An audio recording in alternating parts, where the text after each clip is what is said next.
ನಮಸ್ಕಾರ. ರಾಜ್ಯದೊಳಗಡೆ ಇರತಕ್ಕಂಥ ಪದವಿ ಪೂರ್ವ ಕಾಲೇಜುಗಳ ಅತಿಥಿ ಉಪನ್ಯಾಸಕರೇ, ನಾವು ಇವತ್ತು ಎಚ್ಚೆತ್ತುಕೊಳ್ತಕ್ಕಂಥ ಅವಶ್ಯಕತೆ ತುಂಬಾ ಇದೆ ಅಂತ ಒಂದು ಸ್ವಲ್ಪ ವಿಚಾರ ಮಾಡಿ ನೋಡಿದ್ರಿ ಅಂತಂದ್ರೆ, ಮೊನ್ನೆ ದಿನ ವಿಜಯವಾಣಿ ಪತ್ರಿಕೆ ವರದಿ ಮಾಡಿತ್ತು. ಮೆರಿಟ್ ಆಧಾರದ ಮೇಲೆ ಆನ್ಲೈನ್ ಮೂಲಕ ನೇಮಕಾತಿಯನ್ನು ಮಾಡ್ಕೋಬೇಕು ಅಂತ. ಸ್ನೇಹಿತರೆ, ಸೇವಾ ಅನುಭವವನ್ನು ಅಲ್ಲಗಳೆಯಲಿಕ್ಕೆ ಸಾಧ್ಯನೇ ಇಲ್ಲ. ಅದೇ ರೀತಿ ಮೆರಿಟನ್ನು ಕೂಡ ನಾವು ಅಲ್ಲಗಳೆಯಲಿಕ್ಕೆ ಸಾಧ್ಯ ಇಲ್ಲ ಅಂತ ನೆನಪಿರಲಿ ನಿಮಗೆ.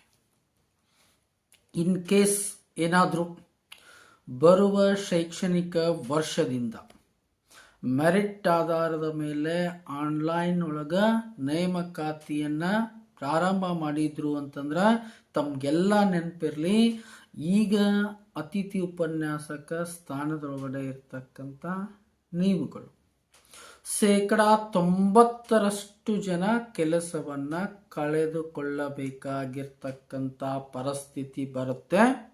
ಖಂಡಿತವಾಗ್ಲೂ ನಾವು ಈಗಲೇ ಎಚ್ಚೆತ್ಕೋಬೇಕು. ಯೋಚನೆ ಮಾಡ್ರಿ.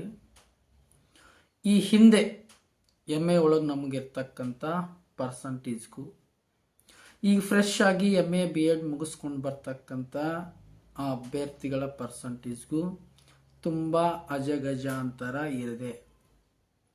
ಈಗಿರ್ತಕ್ಕಂಥ ಉಪನ್ಯಾಸಕರಲ್ಲಿನೂ ಸಹಿತ ಒಳ್ಳೆಯ ಪರ್ಸಂಟೇಜು ಮೆರಿಟ್ ಇದ್ದವರಿದ್ದಾರೆ, ಖಂಡಿತವಾಗ್ಲೂ ಒಪ್ಕೋತೀನಿ.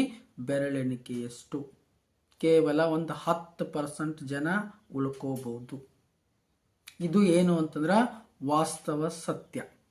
ಇದ್ರ ಜೊತೆಗೆ ಇನ್ನೂ ಏನು ಸಮಸ್ಯೆಗಳಾಗುತ್ತೆ, ಇನ್ ಕೇಸ್ ಏನಾದರೂ ಮೆರಿಟ್ ಆಧಾರದ ಮೇಲೆ ಆನ್ಲೈನ್ ಒಳಗೆ ನೇಮಕಾತಿ ನಡೀತು ಅಂತಂದ್ರೆ ನಮ್ಮನ್ನು ಯಾವ ಕಾಲೇಜಿಗೆ ಹಾಕ್ತಾರೋ ನಮ್ಗೆ ಯಾವ ಕಾಲೇಜ್ ಸಿಗುತ್ತೋ ಗೊತ್ತಿಲ್ಲ. ನಿಮ್ಮ ಜಿಲ್ಲೆಯೊಳಗನ ಯೋಚನೆ ಮಾಡಿ. ನಿಮ್ಮ ಜಿಲ್ಲೆಯೊಳಗನ ಯಾವುದಾದ್ರೂ ದೂರದ ತಾಲೂಕಿಗೆ ನಿಮ್ಮನ್ನು ಅತಿಥಿ ಉಪನ್ಯಾಸಕರಾಗಿ ನಿಯೋಜನೆ ಮಾಡಿದ್ರು ಅಂತಂದ್ರೆ ಕಷ್ಟ. ಡೈಲಿ 200-300 ಬಸ್ ಚಾರ್ಜ ಹೋಯ್ತು ಅಂತಂದ್ರೆ ಅವ್ರಿಗೆ ಕೊಡ್ತಕ್ಕಂಥ ಗೌರವಧನದೊಳಗೆ ತಮಗೆ ಉಳಿತಕ್ಕಂಥದ್ದೇನು, ಅಥವಾ ಯಾವ ಕಾಲೇಜಿಗೆ ನಮ್ಮನ್ನು ನಿಯೋಜನೆ ಮಾಡಿರ್ತಾರೋ ಅದೇ ಪಟ್ಟಣದೊಳಗೆ ನಾವು ಹೋಗಿದ್ದು ಮನೆ ಮಾಡಿಕೊಂಡು ಜೀವನ ನಡ್ಸೋಕ್ಕಾಗೋದಿಲ್ಲ ಆ ಪೇಮೆಂಟ್ ಒಳಗೆ. ಯೋಚನೆ ಮಾಡಿ ಒಂದ್ಸಲ. ಇದೇನಾದರೂ ಜಾರಿಗೆ ಬಂತು ಅಂತಂದ್ರೆ ತುಂಬಾ ಏನು ಅಂತಂದ್ರೆ ಕಷ್ಟ ಇದೆ ಅಂತ ನಾವು ಎಚ್ಚೆತ್ತುಕೊಳ್ಳಲೇಬೇಕು. ಇದರ ವಿರುದ್ಧವಾಗಿ ನಾವು ಸಂಘಟಿತರಾಗಿ ಹೋರಾಟವನ್ನು ಮಾಡಲೇಬೇಕು. ಈ ಮೊದಲು ಏನು ಮಾಡ್ತಿದ್ವಲ್ಲ, ಯಾರೋ ಹೋಗ್ತಾರ ಏನೋ ಮಾಡ್ತಾರ, ನಮಗೆ ಯಾಕೆ ಬಿಡಪ್ಪ, ಎಲ್ಲರಿಗೆ ಆಗಿದ್ದು ನಮಗಾಕೈತಿ, ಈ ಭಾವನೆ ಇಟ್ಕೊಂಡು ನೀವೇನಾದರೂ ಕೂತ್ರಿ ಅಂತಂದ್ರೆ ಖಂಡಿತವಾಗ್ಲೂ ತೊಂದರೆಯನ್ನು ಅನುಭವಿಸ್ತಕ್ಕಂಥ ಪರಿಸ್ಥಿತಿ ಬಂದೇ ಬರುತ್ತೆ. ದಯವಿಟ್ಟು ಸಂಘಟಿತರಾಗಿ ನಮ್ಮ ರಾಜ್ಯ ಸಂಘಟನೆ ಏನು ನಿರ್ದೇಶನವನ್ನು ಕೊಡುತ್ತೋ ಆ ಪ್ರಕಾರ ನಾವೇನು 5,000ಕ್ಕೂ ಜಾಸ್ತಿ ಜನ ಇದ್ದೀವಲ್ಲ, ಪ್ರತಿಯೊಬ್ಬರು ಸಹಿತ ಏನು ಅಂತಂದ್ರೆ ಒಗ್ಗಟ್ಟಿನಿಂದ ಕೆಲಸ ಮಾಡಿದರೆ ಮಾತ್ರ ನಮ್ಮ ಅಸ್ತಿತ್ವವನ್ನು ಕಾಪಾಡಿಕೊಳ್ಳಲಿಕ್ಕೆ ಸಾಧ್ಯ. ಇಲ್ಲ ಅಂತಂದ್ರೆ ನಾವು ತೊಂದರೆಯನ್ನು ಅನುಭವಿಸ್ತಕ್ಕಂಥದ್ದು 100%. ಕೆಲವೊಂದಿಷ್ಟು ಜನರಿಗೆ ಭಾವನೆ ಇರ್ತೈತಿ, ಏನು ಸ್ಟ್ರೈಕೋ ಏನೋ ಮಾಡ್ತಾರೆ ಬಿಡಪ್ಪ, ಹೋಗ್ತಾರ, ಅವ್ರು ಇದ್ದವ್ರು ಮಾಡ್ತಾರ, ನಮ್ಗೆ ಹಾಕ್ಬೇಕು, ಎಲ್ಲರಿಗೂ ಆಗಿದ್ದಾಕೈತಿ. ಈ ಭಾವನೆಯನ್ನು ಇಟ್ಕೊಂಡು ನಾವೇನಾದರೂ ಕುಳಿತಿದ್ದ ಆದ್ರೆ ಅದರ ಪರಿಣಾಮವನ್ನು ಮುಂದಿನ ದಿನಮಾನದೊಳಗಡೆ ಅನುಭವಿಸ್ಲಿಕ್ಕೆ ನಾವು ಸಿದ್ಧರಿರಬೇಕು.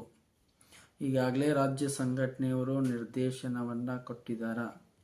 ನಿಮ್ಮ ಭಾಗದೊಳಗಡೆ ಇರತಕ್ಕಂಥ ಶಾಸಕರು ಮತ್ತು ಸಂಸದರಿಗೆ ನಿಮ್ಮ ಬೇಡಿಕೆ ಹಾಗೂ ಸಮಸ್ಯೆಯ ಕುರಿತಾಗಿ ಮನವಿಯನ್ನು ಸಲ್ಲಿಸ್ರಿ. ಕೆಲವೊಂದಿಷ್ಟು ಜಿಲ್ಲೆ ತಾಲೂಕಿನೊಳಗಡೆ ಬಹಳಷ್ಟು ಆಸಕ್ತಿಯಿಂದ ಈ ಕೆಲಸವನ್ನು ಮಾಡ್ತಾ ಇದ್ದಾರೆ. ಎಲ್ಲೋ ಕೆಲವೊಂದಿಷ್ಟು ಕಡೆ ಮಾಡಿದರೆ ಏನು ಅಂತಂದ್ರೆ ಆಗೋದಿಲ್ಲ. ಖಂಡಿತವಾಗ್ಲೂ ನಿಮ್ಮ ಕ್ಷೇತ್ರದೊಳಗೆ ಬರ್ತಕ್ಕಂಥ ಶಾಸಕರಿಗೆ ದಯವಿಟ್ಟು ಮನವಿಯನ್ನು ಕೊಡ್ರಿ. ರಾಜ್ಯ ಸಂಘಟನೆ ಏನು ನಿರ್ದೇಶನವನ್ನು ಕೊಡುತ್ತೋ ಅದರ ಪ್ರಕಾರ ನಡೀರಿ. ಇಲ್ಲ ಅಂತಂದ್ರೆ ಖಂಡಿತವಾಗ್ಲೂ ನಮಗೆ ತೊಂದರೆ ಆಗುತ್ತೆ. ಈಗಾಗಲೇ ಪದವಿ ಕಾಲೇಜಿನೊಳಗಡೆ ಇರ್ತಕ್ಕಂಥ ಅತಿಥಿ ಉಪನ್ಯಾಸಕರಿಗೆ ಯಾವ ಪರಿಸ್ಥಿತಿ ಬಂತೋ ನಮಗೂ ಅದೇ ರೀತಿಯಾಗಿರ್ತಕ್ಕಂಥ ಗಂಡಾಂತರ ಬಂದು ಒದಗುವುದರಲ್ಲಿ ಯಾವುದೇ ರೀತಿಯಾಗಿರ್ತಕ್ಕಂತಹ ಸಂಶಯವಿಲ್ಲ. ದಯವಿಟ್ಟು ರಾಜ್ಯದೊಳಗಡೆ ಇರ್ತಕ್ಕಂಥ ಅತಿಥಿ ಉಪನ್ಯಾಸಕರಿಗೆ ನಾನು ಮನವಿಯನ್ನು ಮಾಡ್ಕೊತೀನಿ. ದಯವಿಟ್ಟು ಎಲ್ಲರೂ ಒಂದಾಗಿ ಸಂಘಟಿತರಾಗಿ ಈ ವಿಷಯದ ಕುರಿತಾಗಿ ನಾವು ಒಂದು ಬೃಹತ್ ಪ್ರತಿಭಟನೆಯನ್ನು ಮಾಡ್ತಕ್ಕಂಥ ಅವಶ್ಯಕತೆ ಇದೆ. ನಾನು ಈಗಾಗಲೇ ರಾಜೇಶ್ ಭಟ್ ಸರ್ ಜೊತೆ ಮಾತಾಡಿದ್ದೀನಿ. ರಾಜ್ಯ ಸಂಘಟನೆ ಅದನ್ನು ನಿರ್ಧಾರ ಮಾಡುತ್ತೆ ಯಾವ ರೀತಿ ನಮ್ಮ ಹೋರಾಟ ಇರಬೇಕು, ಅದನ್ನು ಯಾವಾಗ ಮಾಡಬೇಕು, ಏನು ವ್ಯವಸ್ಥೆ ಮಾಡಬೇಕು. ಮುಂದಿನ ದಿನಮಾನದಲ್ಲಿ ಈ ಸದ್ಯದಲ್ಲಿ ನಾವು ಏನು ಅಂತಂದ್ರೆ ಒಂದು ಹೋರಾಟವನ್ನು ಮಾಡಲೇಬೇಕು. ದಯವಿಟ್ಟು ಆ ಹೋರಾಟಕ್ಕೆ ಎಲ್ಲರೂ ಸಿದ್ಧರಾಗಿ ಈ ಹೋರಾಟ ಸರ್ಕಾರಕ್ಕೆ ಭಾಳಷ್ಟು ಎಚ್ಚರಿಕೆಯನ್ನು ಕೊಡ್ತಕ್ಕಂಥ ರೀತಿಯೊಳಗಡೆ ನಮ್ಮ ಸಮಸ್ಯೆಗಳು, ನೈಜ ಸಮಸ್ಯೆಗಳು ಏನದಾವು ಸರ್ಕಾರಕ್ಕೆ ಮನಮುಟ್ಟತಕ್ಕಂಥ ರೀತಿಯೊಳಗಡೆ ನಾವು ಒಂದು ಹೋರಾಟವನ್ನು ಸಂಘಟನೆಯನ್ನು ಮಾಡಲೇಬೇಕು. ಈ ಹೋರಾಟದೊಳಗಡೆ ನಾವೇನು 5,000ಕ್ಕೂ ಹೆಚ್ಚು ಜನ ಅದೇವಲ್ಲ, ಖಂಡಿತವಾಗ್ಲೂ ಪ್ರತಿಯೊಬ್ಬರೂ ಕೂಡ ಅದರೊಳಗೆ ಭಾಗವಹಿಸಲೇಬೇಕು. ನಾವೆಲ್ಲರೂ ಕೂಡ ಒಗ್ಗಟ್ಟಾಗಿ ಹೋರಾಟವನ್ನು ಮಾಡಿದರೆ ಮಾತ್ರ ಏನಾದರೂ ಮಾಡಲಿಕ್ಕೆ ಸಾಧ್ಯ. ಈಗಿರ್ತನ ನಾವು ಎಚ್ಚೆತ್ಕೊಳ್ಬೇಕು. ಯಾವಾಗ ಮೆರಿಟ್ ಆಧಾರದ ಮೇಲೆ ಜಾರಿಗೆ ತರ್ತಾರೋ ಗೊತ್ತಿಲ್ಲ. ನಾ ಆಗಲೇ ಹೇಳಿದ್ನಿ, ಸೇವಾ ಅನುಭವವನ್ನು ಹೇಗೆ ಅಲ್ಲಗಳೆಯಲಿಕ್ಕೆ ಸಾಧ್ಯ ಇಲ್ವೋ ಮೆರಿಟನ್ನು ಕೂಡ ಅಲ್ಲಗಳೆಯಲಿಕ್ಕೆ ಸಾಧ್ಯ ಇಲ್ಲ. ಇದು ನೆನಪಿರಲಿ. ಬಟ್ ನಮ್ಮ ಸೇವಾ ಅನುಭವಕ್ಕೆ ಆದ್ಯತೆಯನ್ನು ಕೊಡಿ. ಇದು ನಮ್ಮ ಹೋರಾಟ. ಮೆರಿಟ್ ಬಗ್ಗೆ ನಮ್ಮದೇನು ಕೂಡ ಚಕಾರ ಇಲ್ಲ. ಆದರೆ ಇಲ್ಲಿವರೆಗೂ ನಾವೇನು ಸೇವೆಯನ್ನು ಸಲ್ಲಿಸಿದ್ದೀವಲ್ಲ ಅದಕ್ಕೇನು ಅಂತಂದ್ರೆ ಆದ್ಯತೆಯನ್ನು ನೀಡ್ರಿ ಅಂತಕ್ಕಂಥದ್ದೇನು ಅಂತಂದ್ರೆ ನಮ್ಮ ಮುಖ್ಯವಾಗಿರ್ತಕ್ಕಂಥ ಬೇಡಿಕೆ. ಈಗ ಸೇವೆಯೊಳಗಡೆ ಇರ್ತಕ್ಕಂಥ ಅತಿಥಿ ಉಪನ್ಯಾಸಕರನ್ನೇ ಮುಂದುವರೆಸಿ, ಇದು ನಮ್ಮ ಬೇಡಿಕೆ. ನಮಗೆ ಸೇವಾ ಭದ್ರತೆಯನ್ನು ನೀಡಿ, ಇದು ನಮ್ಮ ಬೇಡಿಕೆ. ಖಂಡಿತವಾಗ್ಲೂ ನಾವೆಲ್ಲರೂ ಒಗ್ಗಟ್ಟಿನಿಂದ ಹೋರಾಟ ಮಾಡಿದರೆ ಮಾತ್ರ ಇದು ಸಾಧ್ಯ. ಸೊ ಆ ಕಾರಣಕ್ಕೋಸ್ಕರ ನಾವು ಒಂದಾಗಲೇಬೇಕು, ಹೋರಾಟಕ್ಕಿಳಿಲೇಬೇಕು. ಹೀಗೆ ಕೂತ್ಕೊಂಡ್ವಿ ಅಂತಂದ್ರೆ ನಾವು ಈ ಕೆಲಸದಿಂದ ಹೊರಗೆ ಹೋಗ್ತಕ್ಕಂಥದ್ದು 100% ಸತ್ಯ. ಯೋಚನೆ ಮಾಡಿ ನೋಡ್ರಿ. ಇನ್ ಕೇಸ್ ಸ್ವಲ್ಪ ಜನ ಉಳ್ಕೋಬೋದು, ಮೆರಿಟ್ ಆಧಾರದ ಮೇಲೆ ಆನ್ಲೈನ್ ಮೇಲೆ ನೇಮಕಾತಿ ಮಾಡಿಕೊಂಡ್ರು ಸ್ವಲ್ಪ ಜನ ಉಳ್ಕೋಬೋದು, ಭಾಳಷ್ಟು ಕಡಿಮೆ ಜನ. ಆಮೇಲೆ ಆನ್ಲೈನ್ ಒಳಗೆ ನೇಮಕಾತಿ ಆಯಿತು ಅಂತಂದ್ರೆ ತುಂಬ ತೊಂದರೆ ಆಗುತ್ತೆ. ಎಕ್ಸಾಂಪಲ್ ಈಗ ನರಗುಂದ ತಾಲೂಕು ಒಳಗಡೆ ನಾನು ಇದ್ದೀನಿ, ಯಾವುದೋ ಮುಂಡ್ರುಗಿನೋ ಲಕ್ಷ್ಮೇಶ್ವರನೋ ಇನ್ನೊಂದು ಕಡೆ ಎಲ್ಲೋ ಕೊಟ್ಬಿಟ್ರೆ ಇವ್ರು ಕೊಡ್ತಕ್ಕಂಥ ಗೌರವಧನದೊಳಗಡೆ ನಾನು ಹೋಗಿ ಅಲ್ಲಿ ಮನೆ ಮಾಡಿ ಜೀವನ ಮಾಡೋಕ್ಕಾಗೋದಿಲ್ಲ. ಅಥವಾ ಪ್ರತಿದಿನ ನಾನು ಟ್ರಾವೆಲಿಂಗ್ ಮಾಡ್ತೀನಿ ಅಂತಂದ್ರೂ ಸಾಧ್ಯ ಇಲ್ಲ. ಒಂದು 300-400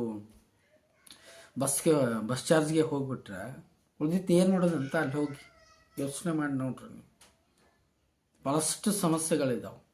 ಆ ಸಮಸ್ಯೆಯನ್ನು ತಂದು ದೊಡ್ಡಕೊಳ್ಳೋದು ಬೇಡ. ಈಗಿರ್ತನ ಏನು ಅಂತಂದ್ರೆ ಸಂಘಟಿತರಾಗೋಣ, ವ್ಯವಸ್ಥಿತವಾಗಿ ಹೋರಾಟವನ್ನು ಮಾಡಿ ನಮ್ಮ ಅಸ್ತಿತ್ವವನ್ನು ನಾವು ಉಳಿಸ್ಕೊಳ್ಳೋಣ. ಎಲ್ಲರಿಗೂ ಕೂಡ ಧನ್ಯವಾದಗಳು.